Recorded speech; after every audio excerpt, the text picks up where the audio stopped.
fun and informative facts about money. Money is a fascinating topic. Money is one of the most essential things in our lives. We use it to buy food, shelter, and clothes. It's no wonder, then, that money is also one of the most fascinating topics. Here are 10 fun and informative facts about money. Number 1. The first paper money was used in China in the 7th century. Number 2. The world's first banknotes were issued by the Bank of England in 1694. Number 3. The United States dollar is the world's most traded currency. Number 4. There are an estimated 60 million counterfeit US dollars in circulation. Number 5. The largest denomination of US currency is the $100 bill. Number 6. There are only 6 countries in the world that don't use the US dollar as their primary currency. Number 7. The largest bill ever printed was the 100,000 mark note of Germany in 1923. Number 8.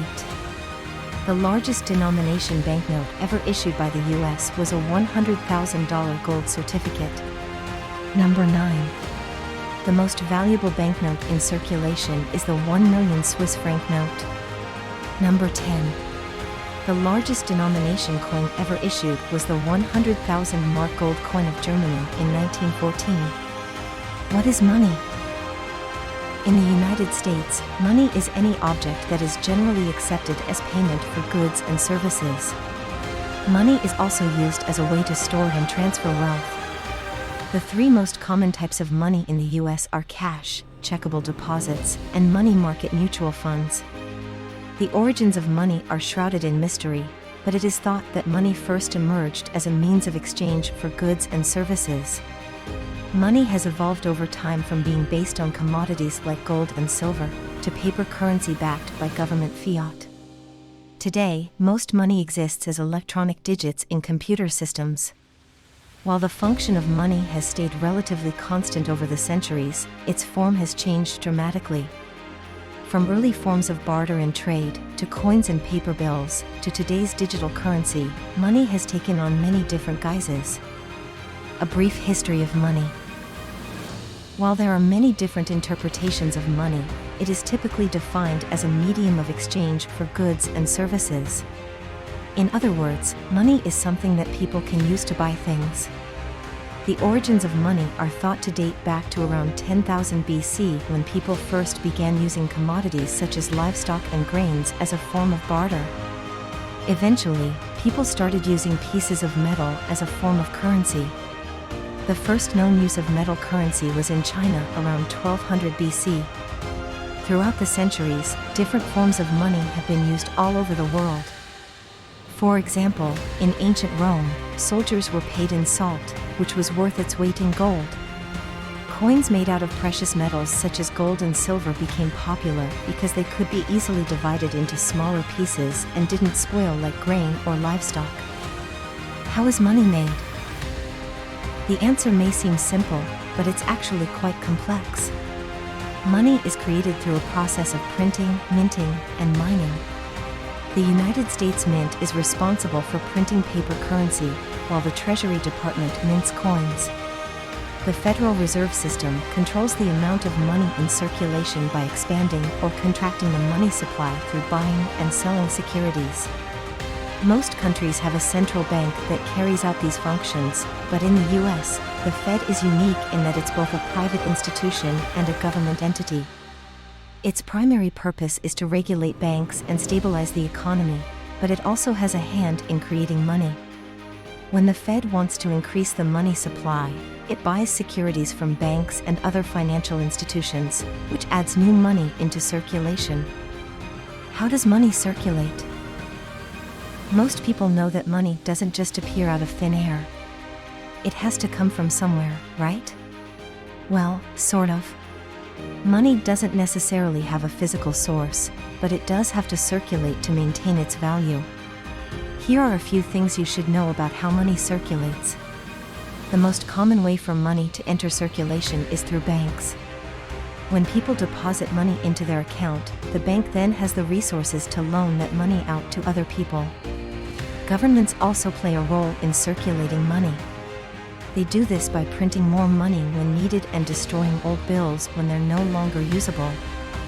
Physical currency isn't the only form of circulating money. In fact, most countries now use electronic methods like debit and credit cards as well as digital currencies like Bitcoin. Who controls the money supply? The Federal Reserve Bank is in charge of the money supply in the United States. They are able to do this through a number of methods, but the two main ones are changing the reserve requirement and using open market operations. The reserve requirement is the amount of money that banks have to keep on hand and is set by the Federal Reserve. Changing this amount changes how much money banks can lend out, which then affects how much money is in circulation.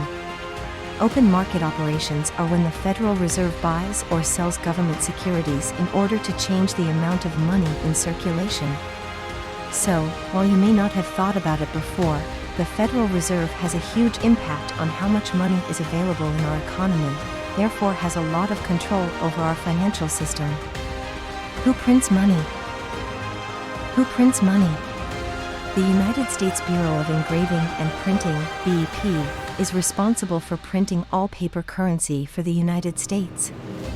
The BEP was created in 1862 and is headquartered in Washington, D.C. In addition to paper currency, the BEP also produces security documents such as passports and visas. The BEP has several high-security facilities across the country where money is printed. A team of workers called engravers create the designs for each bill using a process called intaglio printing. After the bills are printed, they are cut into strips and then fed into a machine that wraps them into neat little packets. All of this happens behind closed doors. If you want to see where your money is made, you'll have to take a tour of the BEP's facilities. How is money destroyed? In the United States, money is destroyed by the Federal Reserve when it is no longer fit for circulation. This includes paper bills that are too worn or damaged to be reused and coins that are bent, chipped, or otherwise damaged. The process of destroying money is carefully monitored to ensure that no one can profit from taking the bills or coins out of circulation. The paper bills are shredded while the metal coins are melted down and then sold as scrap. This might seem like a waste, but it's actually more cost-effective to destroy old money and create new money than it would be to repair the damage. Plus, it helps to keep our currency looking fresh and new. 10 fun and informative facts about money. Number 1. Everyone knows that money doesn't grow on trees, but did you know that the first paper money was actually made from tree bark? Number 2. The oldest currency still in use today is thought to be the British pound, which has been in use since the 8th century. Number 3. The United States dollar is the most widely used currency in the world, followed by the euro and the Chinese yuan. Number 4. It's estimated that there are about $100 trillion worth of banknotes and coins in circulation around the world. Number 5. The largest banknote in circulation is worth 1,000 Swiss francs, about $1,030. Number 6. The smallest banknote in circulation is worth 1/100 of a US dollar, about 1 cent. Number 7. There are more than 150 different currencies currently used around the world. Number 8. The first banknote in Europe was issued in 1661 by the Stockholmsbanken, a private bank in Sweden. Number 9. The largest denomination of currency ever used was the $100 trillion Zimbabwean note, which was worth about 30 US cents when it was released in 2008. Number 10. The smallest banknote in circulation is worth 1/100 of a US dollar, about 1 cent. In conclusion, money is a fascinating subject with a long and complex history. There are many different ways to think about money, and no one way is necessarily correct. Money is an important part of our lives, and it's worth taking the time to learn more about it.